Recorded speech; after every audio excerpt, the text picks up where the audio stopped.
There's a football ground in the English Football League system that has been around since the times of Napoleon coming to power in France, the sewing machine being invented, and was even used before Charles Darwin's theory of evolution was published. These kinds of topics and videos are always a little bit contentious. For example, my video just recently about Stoke being the oldest English Football League team. There's loads of Forest fans who claim it was them, although they were formed 2 years after by official records. Some may say differently. Of course, Sheffield FC are like the oldest club. I've been to Hallam before, which is the oldest continually used ground in England, as recognised by Guinness World Records, and I think Maidenhead have a record as recognised by FIFA for the oldest running ground. But within the English Football League system, the top 4 divisions, the oldest ground in use currently, that has been in use continually for the longest amount of time, is the home of Mansfield Town Football Club. Please hit that like button. Please subscribe if you're new. I'll be taking you down to the oldest continually used Football League ground very, very shortly. But first, I need to show you Sherwood Forest.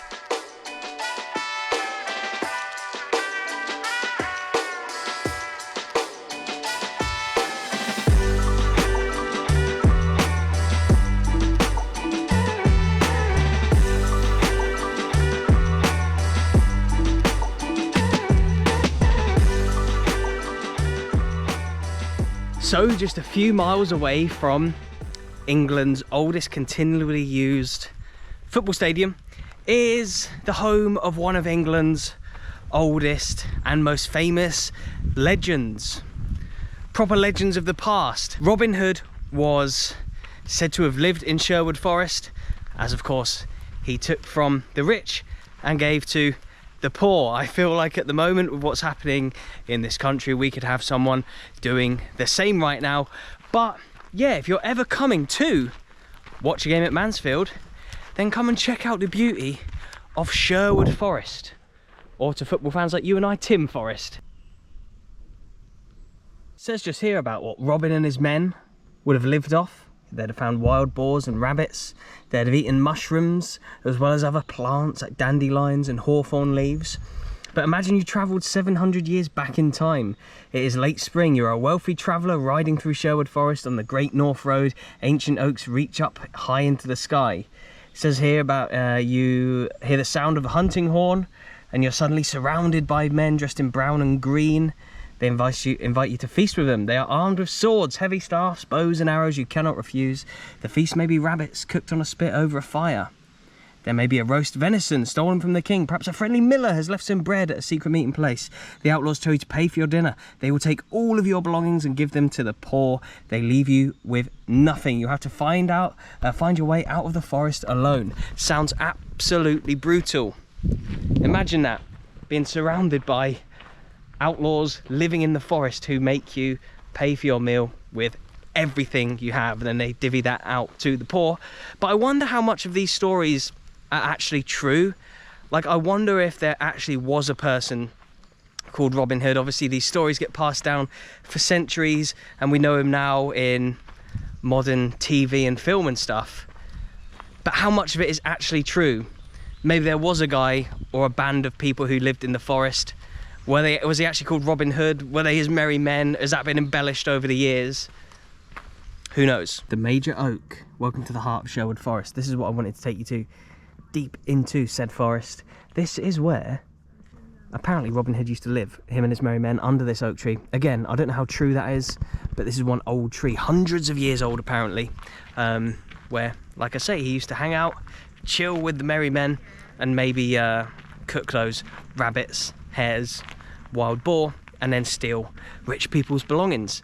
It's quite a cool place, this, but I'm sure you're all bored of the history lesson and want to see the oldest continually used football stadium in the EFL. So I'll see you down at Mansfield Town FC in 3, 2. There it is, right there. We're going to be going inside in just a second, but check this out. So a little bit of background on Mansfield before we get in there. Hopefully we can chat to 1 or 2 people from the club when we're in there too. But just for you guys right now, Mansfield were founded in 1879, and since 1919 they have played here at Field Mill. However, like I say, this stadium has actually been here since around 1850. As you can see though from their league finishes, look, they've never really gone too far up the football pyramid since coming into the Football League pre-World War II. World War II stopped the Football League, as you can imagine, but it recommenced with Mansfield going into the 3rd tier, where they stayed for quite a while. However, as you can see, they went down to the 4th tier. They did get up to the 2nd tier very, very briefly in their history, but for the majority of their career, they've been 3rd, 4th tier. However, in the 2007-8 season, Mansfield's 77-year stay in the Football League came to an end as they were relegated to the Conference. They had a great FA Cup run that year, but despite that, they still went down. They lost to rivals Rotherham in the last home game of the season, and that guaranteed relegation. There were ugly scenes at the final whistle as the owner of the club was attacked by fans. But what have they won? They have won the 3rd tier once and the 4th tier once as well. They've been promoted a few times from the 4th tier, but not as champions every single time. They've even won the 5th tier. They've won the Conference. That was in 2012 to 13. They've won the Midlands League. That was prior to them, I believe, coming even into the Football League. And they've even won the Football League trophy at Wembley. And that was the first ever final at Wembley to be decided by a penalty shootout. How mad is that?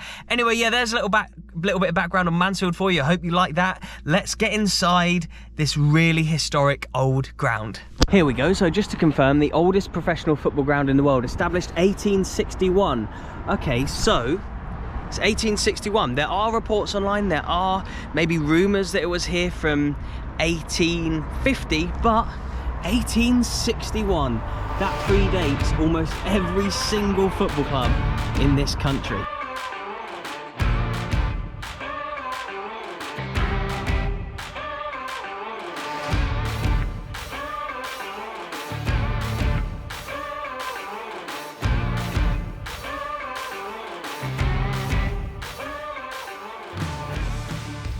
I'm Henry Rose. I work for the media team at Mansfield Town.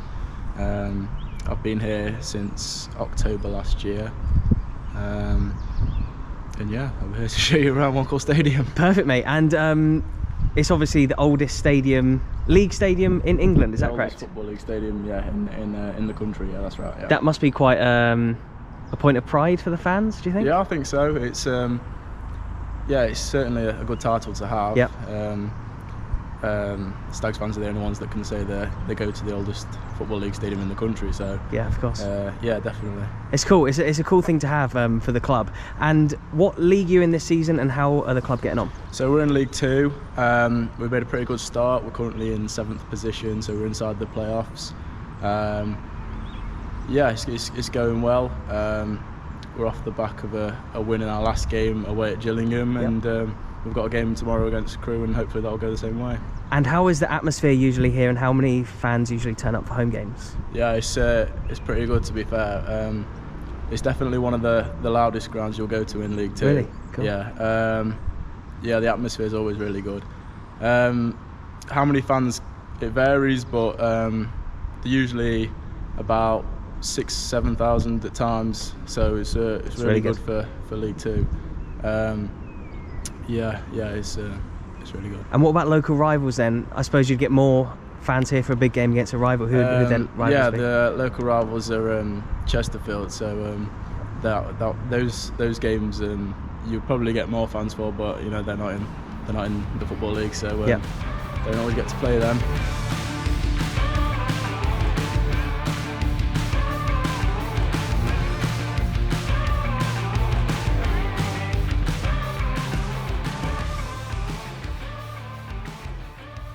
We obviously went to Wembley last season, but that didn't work out how we would have liked in the end. Yeah, just explain to everyone Wembley last year. Yeah, so the build-up and everything, getting to the playoff final, it was great. You get to Wembley, or you get to London rather, and kind of like the whole build-up in and around the stadium is it's all about that one game.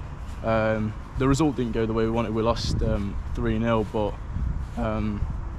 yeah, we're hoping to go one better this year, and hopefully we won't need the playoffs. Yep, back up to League One. Yeah, hopefully so. Hopefully so. It'll be good to go to some of the grounds there. Portsmouth, Sheffield Wednesday, teams like that. Ipswich are some massive teams in League One, isn't there? Some big teams in League One, and to go to those grounds would be really nice. So just tell me about some of the players who are here currently. Yeah, we've got a really good squad, to be fair, especially for the division that we're in. Yeah, there's a lot of players that have got championship experience or high, or Premier League, even international as well. So yeah, a lot of the players are really good players for the division that we're in, and I think we should hopefully see the rewards of that come the end of the season. So which of the players have played Premier League or internationally? So we've got James Perch, who's played. He was at Newcastle. He was at Newcastle. Yeah, I think he's played Europa League for them. We've got Stephen Quinn, who's played for Ireland as well. Off the top of my head, also played Premier League. Yeah. We've got 2 players on loan from Nottingham Forest at the minute. We've got Riley Harbottle and Will Swan, both are Premier League players.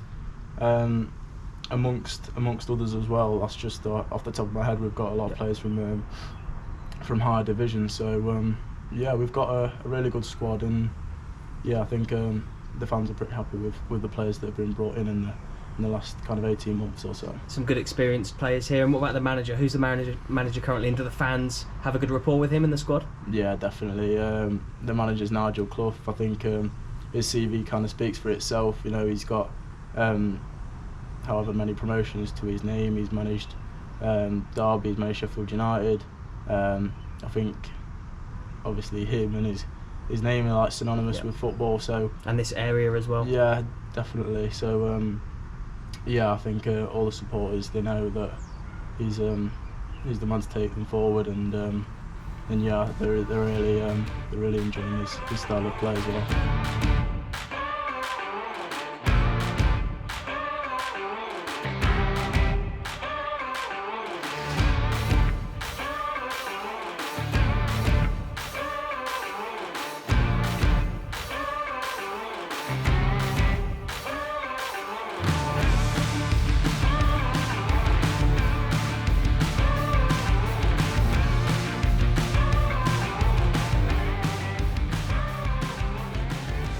I'm back in Scotland now, and what did you think about the Mansfield video? I had a great time filming it, as well as loads of others down in England recently, from Stoke and Oldham to the Man City game against Dortmund, all the way to the non-league Man City as well. Had an absolutely phenomenal time. So yeah, a massive thank you to all the support I've had on all the English videos. I've got a week or 2 in Scotland before I probably go to England again. I might have 1 or 2 games in England in between, but in terms of like a full week or 2 where I go down like I just have been, it's going to take another couple of weeks. So let me know where you want me to go. I'm thinking Wales, I'm thinking Wrexham, I'm thinking the south of England, the Midlands maybe as well. So yeah, do let me know in the comment section below where you want me to go next.